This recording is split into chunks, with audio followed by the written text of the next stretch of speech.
Dia yakin betul setelah Untung ditangkap, ya, bahwa rencana penculikan itu berasal dari Bung Karno. Kami semua mahasiswa, terutama kami di UI pada tahun 66, itu melihat juru selamat kita adalah Pak Harto. Pak Harto, Sarwo Edi, Darsono, segala macam jenderal-jenderal itu.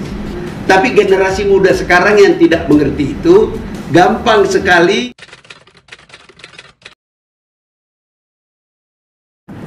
Saya pernah bilang pada Pak Beni, di tengah-tengah wawancara saya dengan beliau beberapa kali, saya bilang, Pak Harto hebat ya. Bung Karno itu berkuasa cuma 6 tahun loh.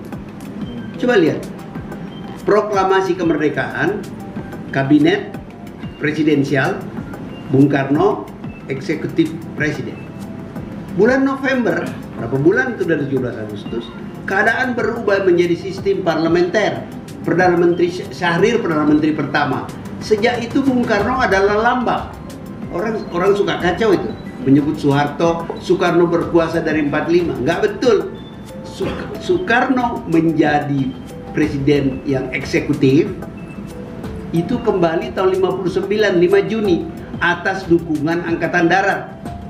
Jadi Bung Karno itu berkuasa sebenarnya dari 5 Juni sampai officially tahun 68. In reality begitu Gestapo dia sudah tidak memonopoli kekuasaan.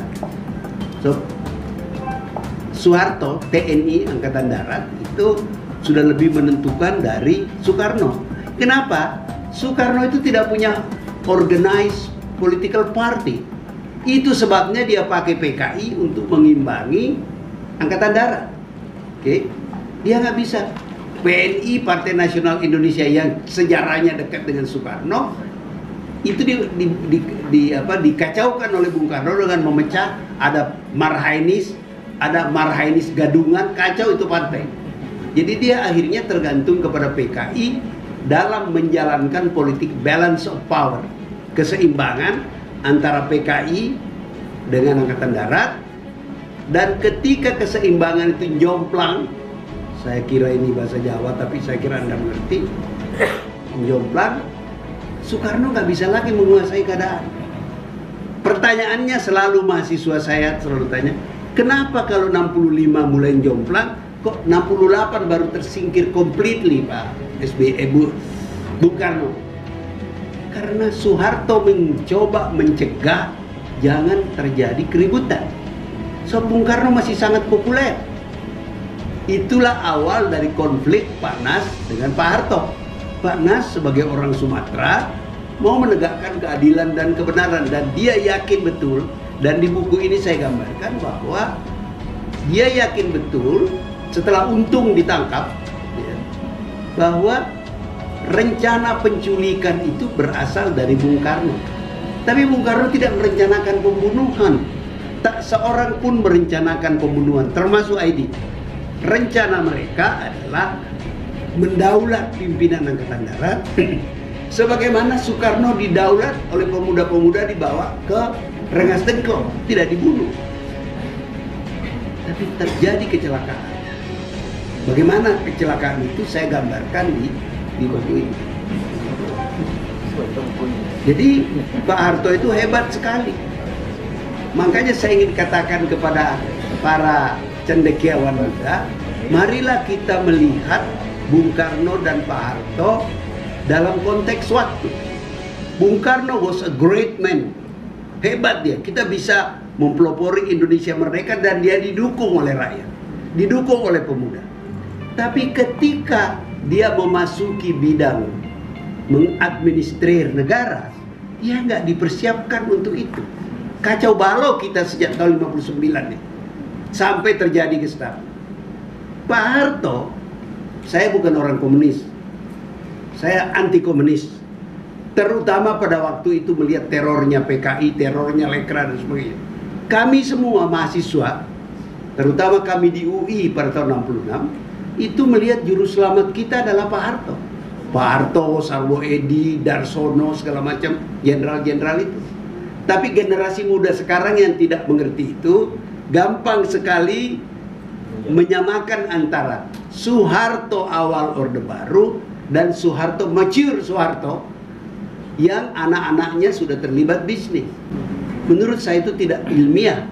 Kita harus membedakan bahwa ini orang punya niat baik dan hasilnya bagus pada awal-awalnya. Mulai keadaan berubah ketika putra-putrinya, kroni-kroninya memanfaatkan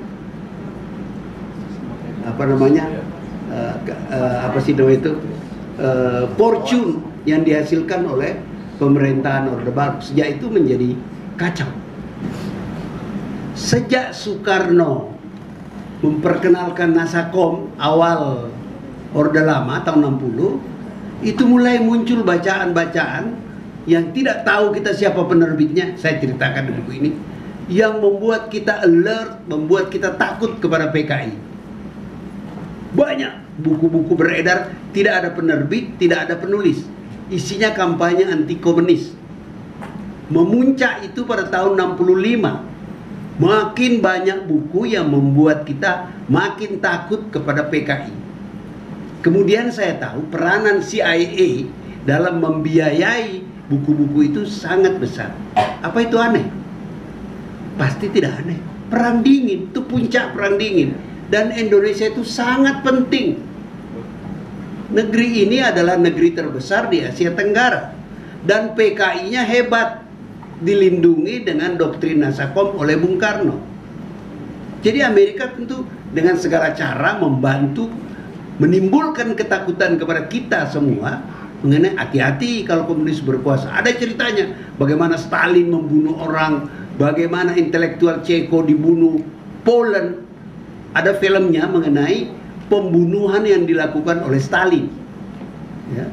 Dikumpulkan cendekiawan-cendekiawan Poland, perwira-perwira di satu tempat, Katyn namanya, hutan itu, dibunuh 200 lebih.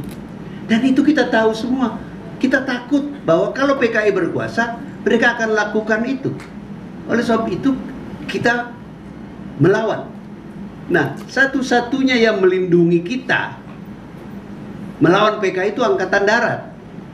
Jadi Angkatan Darat setelah sipil ya, Masyumi PSI dibubarkan Bung Karno, tidak ada lagi partai sipil yang berani menghadapi PKI. Peranan itu dimainkan oleh Angkatan Darat. Jadi Angkatan Darat menjadi avant-garde, garda utama kekuatan anti komunis. Ini juga yang menyebabkan di kemudian hari setelah Gestapo, kami mahasiswa teriaknya kalau demo hidup ABRI. Dan kita mendukung, mendesak Soeharto menjadi presiden. Latar belakangnya adalah Soekarno tidak mau membubarkan PKI. Kita takut. Waktu itu timbul macam-macam teori, bahkan ada buku yang namanya Siapa yang Menabur angin menuai badai kalau nggak salah. Itu kan menuduh Bung Karno komunis.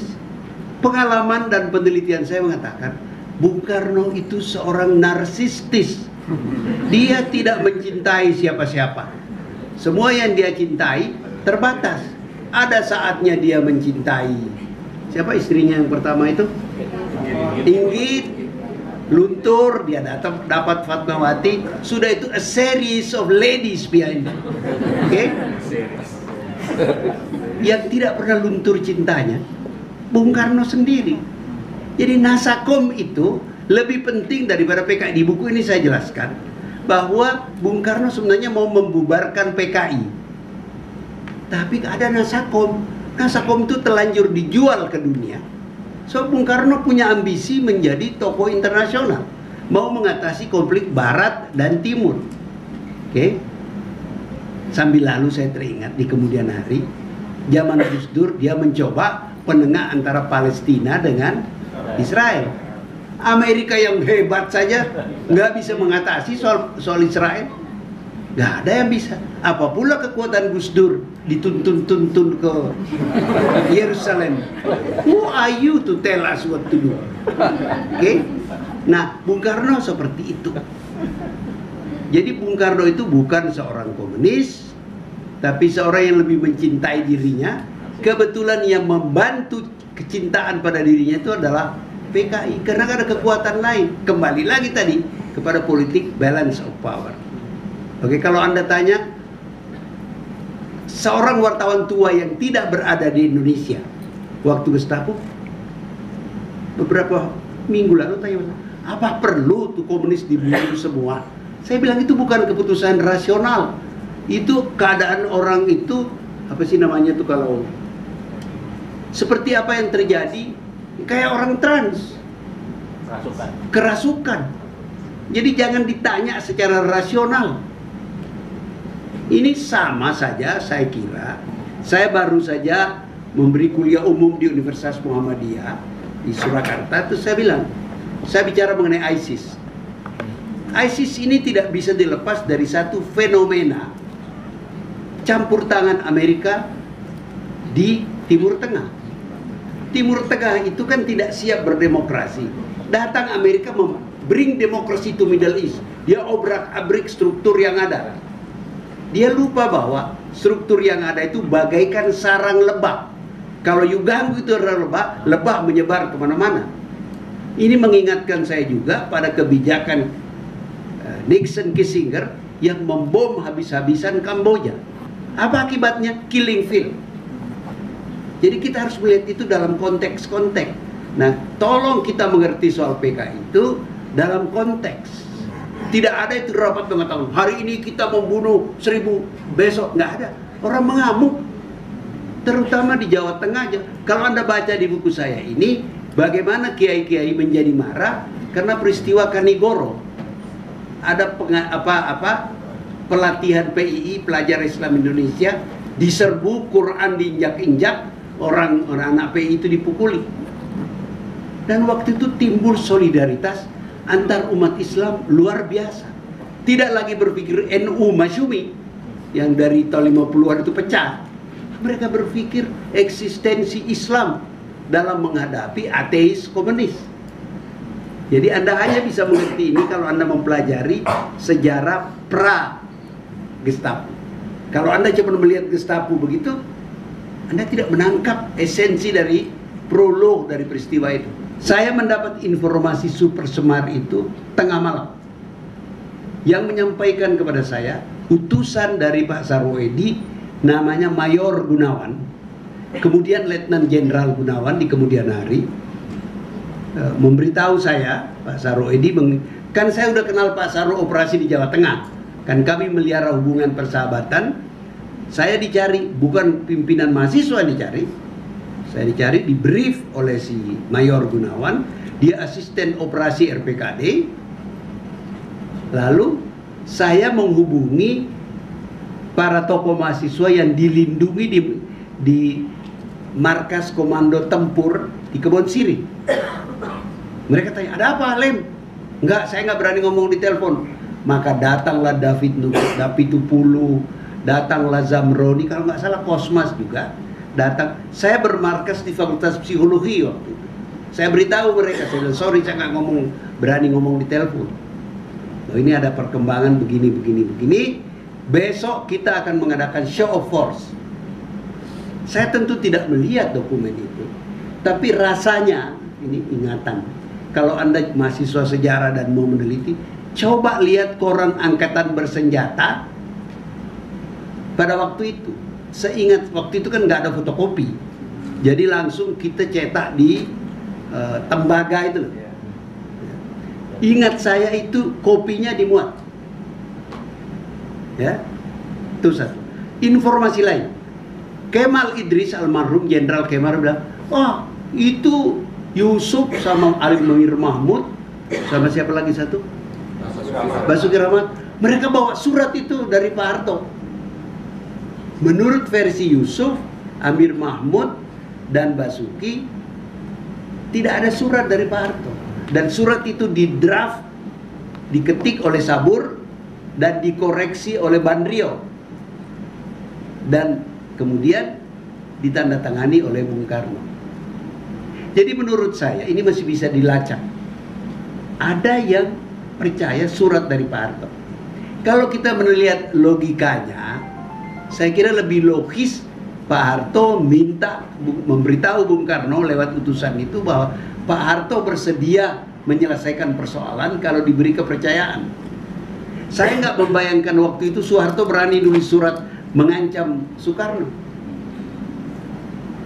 Jadi lebih masuk akal buat saya, tidak ada surat menyurat. Dan ada surat ditandatangani Bung Karno. Ada itu barang, dan saya yang sudah meninggal saksinya. Murdiono, yang kemudian jadi Menseseng itu, dia yang harus memperbanyak. Tidak ada mesin fotokopi. Jadi itu diketik di sheet. Sekarang generasi kalian nggak tahu lagi tuh. Sheet itu diketik baru di stensil.